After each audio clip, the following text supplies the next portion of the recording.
International air express association of Bangladesh এই প্রতিষ্ঠানটির total এখন প্রায় ৮২ জনের মতো সদস্য আছে। এর মধ্যে আমাদের ৩টা ধাপ। একটা ধাপ হলো পোস্ট অ্যান্ড টেলিকমিউনিকেশন লাইসেন্স প্রাপ্ত আমরা। পরবর্তীতে আমাদেরকে সিভিল এভিয়েশনের থেকে আমাদের জায়গা বরাদ্দ নিতে হয়। সেখান থেকে আমরা একটা বরাদ্দপত্র যখন পাই, সেই বরাদ্দপত্র নিয়ে তখন আমরা কাস্টমসে অ্যাপ্লাই করলে তা আমাদের লাইসেন্সিং বিধিমালা অনুযায়ী কাস্টমস আমাদেরকে এক্সপ্রেস সার্ভিস প্রোভাইডার হিসেবে বন্ডেড ওয়্যারহাউস লাইসেন্স আমাদেরকে প্রদান করে। তো এই মধ্যে এইবার আমাদেরকে টোটাল অ্যাসেসমেন্ট হয়েছে প্রায় 52 জনের।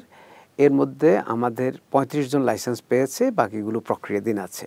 মূলত আপনারা বা আমাদের সাধারণ মানুষ আমরা যেটা জানে, যেটা বলে যে আন্তর্জাতিক কুরিয়ার বলে, মূলত বেসিকলি ওটাই হলো এয়ার এক্সপ্রেস সার্ভিস প্রোভাইডার আমরা, বা কুরিয়ার কোম্পানি হিসেবে সাধারণ মানুষ সেটা জানে।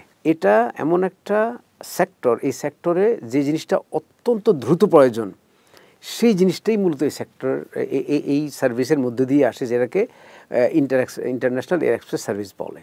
তো এর মধ্যে যেমন প্রথম যদি আমি ব্যবসার দিক থেকে আসি, সেখানে যেমন আমাদের গার্মেন্টসে যেসব অর্ডারগুলো আসে তখন প্রথম কি আসে? স্যাম্পল আসে। তো স্যাম্পল আসে তখন যে স্যাম্পলটা অনুযায়ী তখন আমাদের ফ্যাক্টরির যেসব ওনারা আছেন ওনারা তখন সেই স্যাম্পল তৈরি করেন। সোয়াস আসে, বিভিন্ন কাপড়ের সোয়াসগুলো আসে। তো সেই ক্ষেত্রে হয় কি, এটা যত দ্রুত আসবে, একটা স্যাম্পল যত দ্রুত পাঠানো যাবে, তত দ্রুত অ্যাপ্রুভ হয়ে আসবে, ওনাদের এখানে একটা টাইম লিমিট থাকে। তো যার কারণেই এটা এত গুরুত্বপূর্ণ আমাদের শিল্পায়নের জন্য, আমাদের ইন্ডাস্ট্রিয়ালাইজেশনের জন্য। যত দ্রুত আমরা ডেলিভারি দিতে পারবো তত দ্রুত ওনারা কিন্তু অর্ডারটা করতে পারবে। এই হলো একটা ইস্যু। সেকেন্ড ইস্যু হলো, যেমন ধরেন আপনার এখন ই কমার্স পরিষেবা সারা বিশ্বব্যাপী, এবং আমরা ই কমার্স মানে বলতে আমাদের এখানে কোনো ই কমার্স নাই বর্তমানে। তো ই কমার্সটাকে ফ্যাসিলিটেট করবে এগেইন এই এক্সপ্রেস সার্ভিস প্রোভাইডার, এটারও একটা পার্ট আর কি, সেটা তারা প্রোভাইড করবে। তারপর যদি আমরা আসি, যেমন আমাদের ল্যাবরেটরিগুলো আছে, যে আমাদের বিভিন্ন যে ল্যাবরেটরিগুলো আছে বিভিন্ন হসপিটালের বিভিন্ন প্যাথোলজিক্যাল যে বিখ্যাত যে ইয়েগুলো আছে, যেখানে তাদের যে রিএজেন্টগুলো আসে, তাদের যেসব কেমিক্যালগুলো আসে, তো সেগুলো কিন্তু বেশিরভাগই কিন্তু অনেকগুলো ইম্পর্ট্যান্ট যেগুলো, সেগুলো এইখানের মাধ্যমে আসে। তো এগুলো খুব দ্রুত খালাস করার কিন্তু একটা বাধ্যবাধকতা থাকে। এখন সেই জন্যেই কিন্তু এটা এয়ার এক্সপ্রেস সার্ভিস।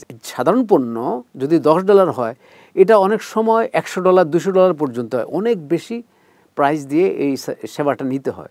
তো যার কারণে এন্ড টু এন্ড এই সার্ভিসটা দেওয়ার জন্য একদম সিমলেস, এবং কোথাও যেন কোনোভাবে এটা বাধাপ্রাপ্ত না হয় সেইভাবে পরিষেবাটা দিতে হয়। এবং এই সেবাটার মাধ্যমে আমি বলবো যে আমাদের বাংলাদেশের যত আমদানি রপ্তানির যেই একটা অদৃশ্য যেই একটা প্রোডাক্ট, আমি বলবো এটাই হলো একটা অন্যতম একটা অদৃশ্য প্রোডাক্ট।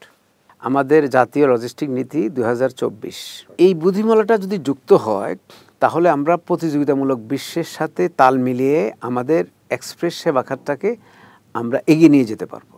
তো এক্সপ্রেস সেবা খাতের সাথে যেসব সেক্টরগুলো যুক্ত আছে, আমাদের যেটা বললাম, শিল্পায়ন, বাণিজ্য, অর্থনীতি, বৈদেশিক বাণিজ্য, সেগুলো, এবং আমাদের প্রতিযোগী দেশগুলোর সাথে প্রতিযোগিতা করতে হলে তো আমাদের এই সেবা খাতটাকে আমাদেরকে ডিজিটালাইজ করতে হবে। যেমন ধরেন আমি একটা এক্সাম্পল দিই, আমার একটা স্যাম্পল যদি আসে, যেই স্যাম্পলে অ্যাগনিস্টির প্রোডাকশন হবে, যেটা আমি আগে বলছিলাম, স্যাম্পলটা আসছে যদি ধরেন 5 দিন 7 দিন লেগে যায়, যে কোনো কারণে হোক, তো তখন এই স্যাম্পলটা তো আনা হয়েছে একটা টাইম কনস্ট্যান্ট ইয়েতে করে, একটা টাইম বাউন্ড আর কি। এটা আজকে পেতে হবে, আজকে পেলে সেটা আজকে পাঠাতে হবে, বা কালকে এটা পাঠিয়ে দিতে হবে, সেরকম।